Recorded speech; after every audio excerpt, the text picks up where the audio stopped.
Hello everybody, I am Dr. Fauzia. நிறைய new மதர்ஸோட concern என்னன்னா பாப்பாக்கு நல்லா தான் ஃபீட் பண்ணுறேன் பட் பாப்பா அழுதுகிட்டே இருக்காங்க.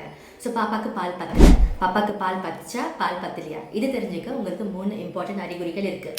பாப்பா பால் குடிச்ச உடனே 1 to 2 hours பீஸ்ஃபுல்லாக தூங்குவாங்க. ஒரு நாளுக்கு வந்து 6 to 7 times அடிக்குவேட்டாக யூரின் பாஸ் பண்ணுவாங்க. And objective measure is weight gain. இப்போ வெயிட் கெயின் ஆகுதுனாலே பாப்பாக்கு பால் பத்துது தானே அர்த்தம். But there are 5 important factors. இந்த 5 ஃபேக்டர்ஸும் reversible factors which will interfere with successful breastfeeding. First factor, use of dummies or pacifiers. Dummies என்னன்னா அம்மாவோட நிப்பிள் மாதிரியே வெளியிலேருந்து நம்மளோட நிப்பிள் கொடுக்குறது.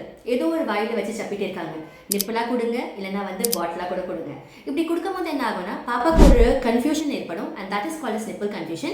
இதை பற்றி நான் வேறு வீடியோவில் சொல்லியிருக்கேன். ஸோ பாப்பா எப்போவுமே வந்து அம்மாவோட நிப்பிள் ப்ரிஃபர் பண்ணாமல் வேறு நிப்பிளை ப்ரிஃபர் பண்ணுவாங்க.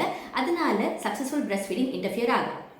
Second is not feeding in the nights. Night feeds கம்மி பண்ணுறாங்க. ஏன்னா அம்மா என்ன ரொம்ப டயர்ட் ஆகிடுறாங்க, அதனால் நைட்டில் ஃபீட் பண்ண மாட்டேங்கிறாங்க. அப்படி பண்ணாததுனால வந்து 2 டிஸ்அட்வான்டேஜஸ் இருக்குது. ஒன்று வந்து அம்மாவுக்கு மில்க் ப்ரொடக்ஷன் கம்மியாகும் அண்ட் பாப்பாவுக்கு வெயிட் ஏறாது. Third is giving additional feeds. Additional ஃபீட்ஸ்னால் என்னென்னா பாட்டில் ஃபீட்ஸ். அதே தான் நைட்டில் வந்து அம்மா டயர்ட் ஆகிறதுனால என்ன பண்ணுறாங்கன்னா நைட்டில் மட்டும் உங்களுக்கு பாட்டிலில் ஃபீட் பண்ணிடுறாங்க. அந்த மாதிரி ஒரு வாட்டி கூட நீங்கள் அடிஷ்னல் ஃபீட்ஸ் வெளியிலேருந்து கொடுத்தீங்கன்னா பிரெஸ்ட் ஃபீடிங் வந்து அது இன்டர்ஃபியர் கண்டிப்பாக பண்ணும். At the same time pre lacteal feeds சில பேர் வந்து ஃபாலோ பண்ணுறாங்க. Like giving honey water, sugar water, கழுதப்பால், ஆட்டுப்பால், மாட்டுப்பால் இந்த மாதிரி வேறு ஏதாவது கொடுத்தீங்கனாலும் அது சக்ஸஸ்ஃபுல் பிரெஸ்ட் ஃபீடிங்கில் இன்டர்ஃபியர் பண்ணும். The fourth factor is அம்மாவோட local issues like sore nipples இருக்குது, கிராக் நிப்பிள்ஸ் இருக்குது, ரொம்ப நிப்பிள்ஸ் ட்ரையாக இருக்குது, ப்ளீட் ஆகுதுன்னா அம்மாவால் ரொம்ப நேரம் வந்து பால் கொடுக்க முடியாது. அதே மாதிரி பால் கட்டிக்கிட்டே இருக்குன்னா அம்மாவால் பால் கொடுக்க முடியாது. இது எல்லாமே ட்ரீட் பண்ணுற கண்டிஷன்ஸ் தான் உங்கள் டாக்டர் நீங்கள் அணுகணும். Fifth reason is inadequate breast emptying. breast எப்போவுமே எங்காஸ்டாகவே இருக்குது, ஃபுல்லாகவே இருக்குது. இதுக்கு காரணம் என்னவா இருக்கலாம்?